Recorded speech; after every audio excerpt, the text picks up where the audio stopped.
خندق کی جنگ میں صحابہ نے خندق کھودی تو وہ 30 فٹ چوڑی تھی، 30 فٹ، اور وہ 22 فٹ گہری تھی، 22 فٹ.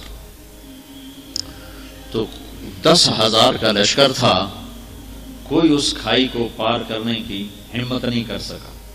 تو عمر بن عبد ود یہ بڑا شاہ سوار تھا اور 100 جنگیں لڑ چکا تھا.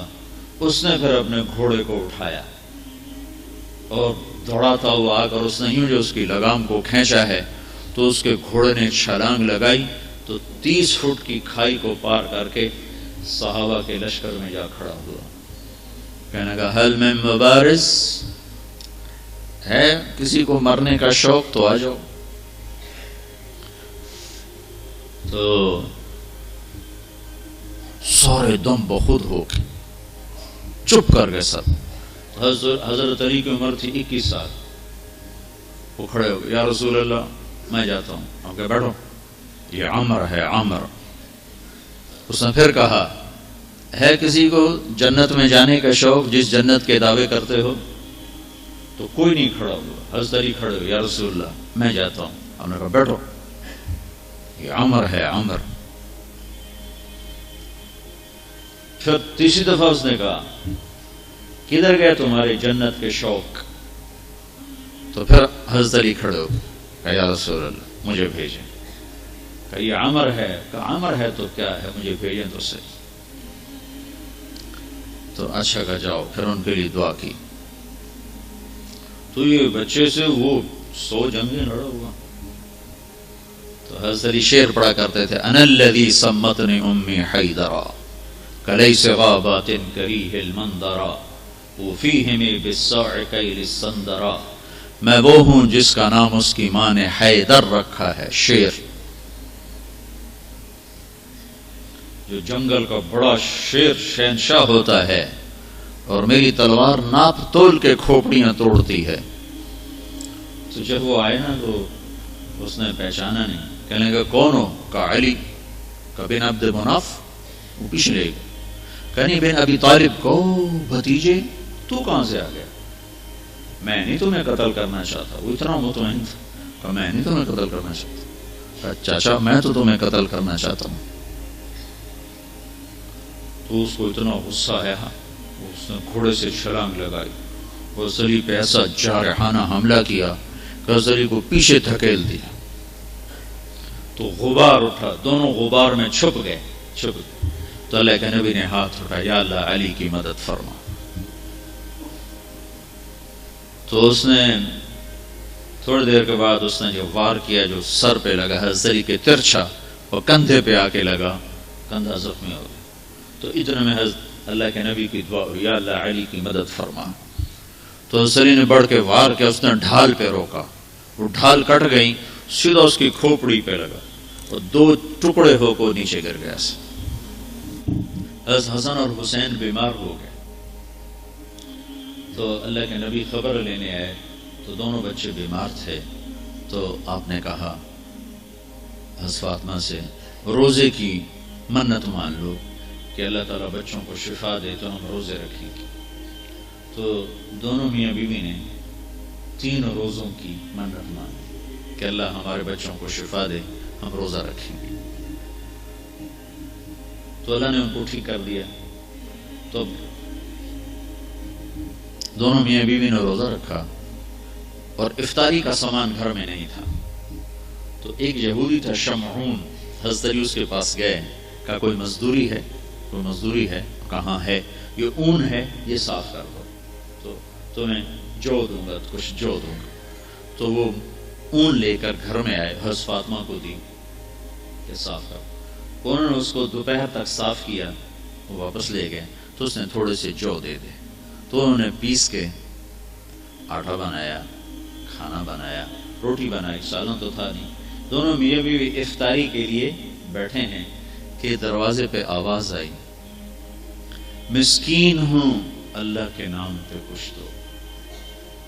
تو دونوں نے ایک دوسرے کو دیکھا تو آدھی روٹی دے دیتے یا ایک روٹی دے دیتے، ایک خود آدھی آدھی کھا لیتے. دونوں روٹیاں اٹھا کے اس کو دے دی اور پانی پہ افطار کر لو۔ رات کو بھی کھانے کو کچھ نہیں تھا تو پانی پہ کھجور پہ روزہ رکھا۔ اگلے دن پھر حضرت علی شمعون یہودی کے پاس گئے اور اس سے اون لے کر آئے۔ حضرت فاطمہ نے اس کو سارا دن صاف کیا، عصر سے پہلے مزدوری ملی، اس کو پیس کر آٹا بنا کر روٹی بنا کر میاں بیوی کھانے پر بیٹھے تو دروازے پہ آواز لگی، یتیم ہوں اللہ کے نام پہ کچھ دو۔ تو دونوں نے ایک دوسرے کو دیکھا اور ساری روٹیاں اٹھا کر اس کو دے دی اور پانی پہ روزہ افطار کر لیا۔ تیسرا دن آیا، پھر وہ مزدوری کر کے روٹی تیار کی اور افطاری پر بیٹھے تو دروازے پر آواز لگی، بدر کے قیدی اس دن آزاد ہوئے، بدر کے قیدی اس دن آزاد کیے گئے۔ تو ایک قیدی دروازے پر آ گیا، قیدی ہوں ابھی چھوٹا ہوں اللہ کے نام پہ کچھ دو۔ تو دونوں میاں بیوی نے دونوں روٹیاں اٹھا کر اس کو دی تھی۔ 3 دن کے فاقے نے حضرت فاطمہ کو بستر پر گرا دیا اور بیمار ہو گئی۔ تو اللہ کے نبی حال پوچھنے آئے تو ان کے سینے پہ سر رکھ کے رونے لگی بیماری کی شدت سے۔ تو یہ ان آنسوں نے جو آسمان میں ہلچل مچائی، جبریل قرآن لے کر اترا، وَيُطْعِمُونَ الطَّعَامَ عَلَى حُبِّهِ مِسْكِينًا وَيَتِيمًا وَأَسِيرًا إِنَّمَا نُطْعِمُكُمْ لِوَجْهِ۔ پوری آپ کو سنو پیچھے سے، اللہ نے کیا عزت بخشی۔ پیٹ بھرنا تو جانور کا بھی کام ہے، پیٹ ہی بھرنا رہ جائے تو جانور انسان میں کیا فرق ہے۔ ان الابرار یشربون من کاس کان مزاجها کافورا عینا یشرب بها عباد اللہ یفجرونها تفجیرا۔ یہ میرے بندے ایک دن آنے والا ہے، وہ پیئیں گے جس کا انہیں تصور بھی نہیں، کافوری شراب پیئیں گے۔ پھر اب ان کی تعریف، یوفون بالنذر، اپنی نظر کو پورا کرتے، وہ منت کا بلد، اپنی نظر منت کو پورا کرتے ہیں۔